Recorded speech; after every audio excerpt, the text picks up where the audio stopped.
મહત્વના સમાચાર પ્રાપ્ત થઈ રહ્યા છે। ડાંગના સાપુતારા ઘાટ માર્ગ ઉપર અકસ્માત સર્જાયો છે, જ્યાં નૈયાથી ભરેલ ટેમ્પો પલટી જતા અકસ્માત સર્જાયો છે।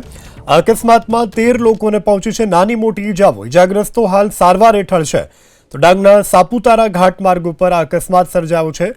હાલ તમામ ઈજાગ્રસ્તો હોસ્પિટલમાં સારવાર લઈ રહ્યા છે, જ્યાં નૈયાઓ ભરેલો ટેમ્પો પલટી જતા અકસ્માત થયો છે। અકસ્માતમાં 13 જેટલા લોકોને નાની મોટી ઈજાઓ પહોંચતા તાત્કાલિક જ હોસ્પિટલમાં દાખલ કરવામાં આવ્યા છે। હાલ તમામની સારવાર ચાલી રહી છે।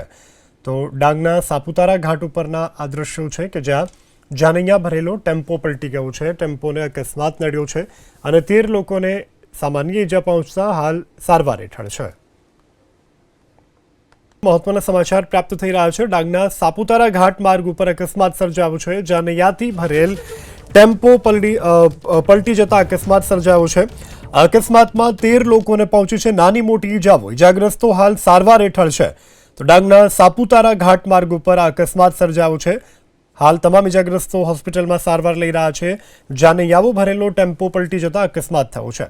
અકસ્માતમાં 13 જેટલા લોકોને નાની મોટી ઈજાઓ પહોંચતા તાત્કાલિક જ હોસ્પિટલમાં દાખલ કરવામાં આવ્યા છે। હાલ તમામની સારવાર ચાલી રહી છે। તો ડાંગના સાપુતારા ઘાટ ઉપરના આ દ્રશ્યો છે કે જ્યાં જાનૈયા ભરેલો ટેમ્પો પલટી ગયો છે। ટેમ્પોને અકસ્માત નડ્યો છે અને 13 લોકોને સામાન્ય ઈજા પહોંચતા હાલ સારવાર હેઠળ છે।